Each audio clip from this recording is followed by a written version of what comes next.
A recent CDC report finds since the start of the pandemic, there has been a 24% increase in emergency department visits by children ages 5 to 11.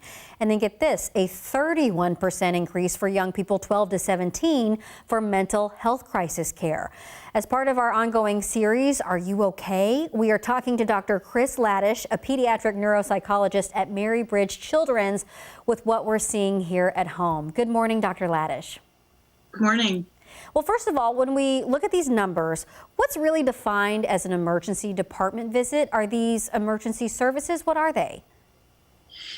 These are children who are presenting to the emergency room in some form of mental health crisis or distress, where the parent is feeling that they don't have access to supports elsewhere, and they're coming to our local emergency rooms to try to seek support. Oh, wow. Okay, well then what is happening to our kids' mental health right now?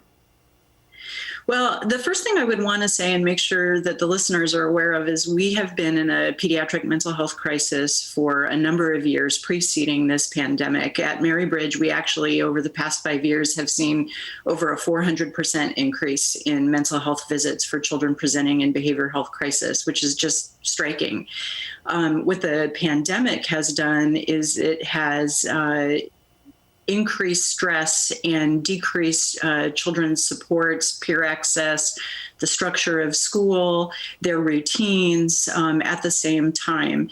And so we are seeing, similar to the CDC report, we have experienced about a 20% increase in behavioral health emergencies presenting to Mary Bridge, as well as just an increased proportion of kids in overall visits overall for behavioral health reasons. So general emergency room visits throughout our nation are down.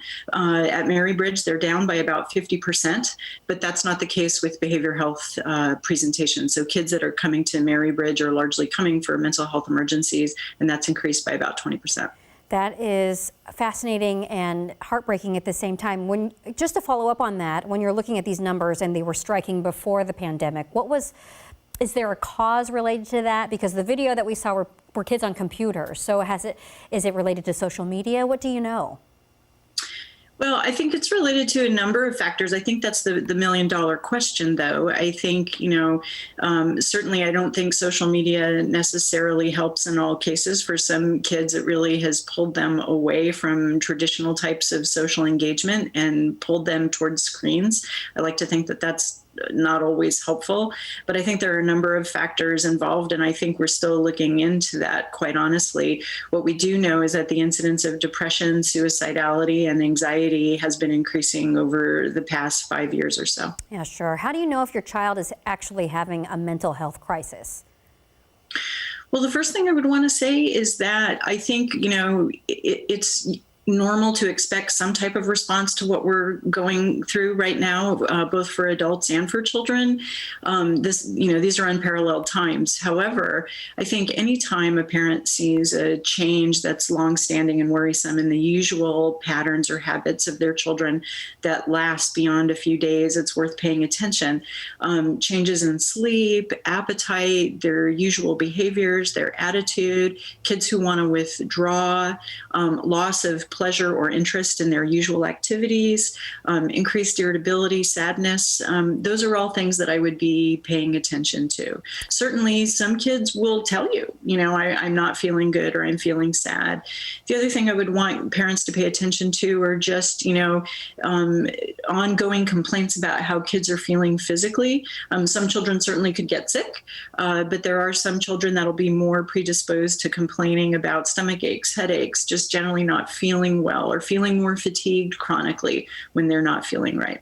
Well, what are maybe some resources that are already in place to help kids? There are a lot of things, actually, that, those of us who work in behavioral health and the mental health field are really trying to get the word out there. In terms of the resources that are there, I think certainly I would start with the child's pediatrician. There are some kids who may have something going on physically that can mimic mental health symptoms, and it's important to rule that out. There are resources online. The local schools are putting out information. Community mental health centers and all the counties have mental health resource information out there. It's certainly worth looking into. Either of our local children's hospitals websites, both Mary Bridge and Seattle Children's, have behavioral health resources posted. Finally, we have a really helpful collaborative in Pierce County, Kids Mental Health Pierce County, that has, we've tried to pull together all the community mental health resources and listed them there. For families that are, in pressing crisis in the moment, it's never wrong to call 911. Our local emergency responders are well connected to our local emergency resources for mental health, and certainly calling community crisis lines. There is a national suicide hotline. I think your agency was given it, but for listeners, 1-800-273-TALK is the national suicide hotline. And I always recommend to families of teenagers actually to have that number in kids' phones. You'd be amazed at how many kids tell another teenager before they tell a parent. And then because of kids and social media, there's now a suicide chat line. A child can text 741-741 and just put in the word connect or talk or home, and they will immediately get a chat response 24/7. So we're increasing resources as much as we can. I was going to say, it sounds so nice, not nice, but it's great to know that there are more resources and more collaboration as we see more of these numbers just skyrocketing. Dr. Chris Ladish, thank you so much for joining us today. We really appreciate your time and your information. Thank you so much.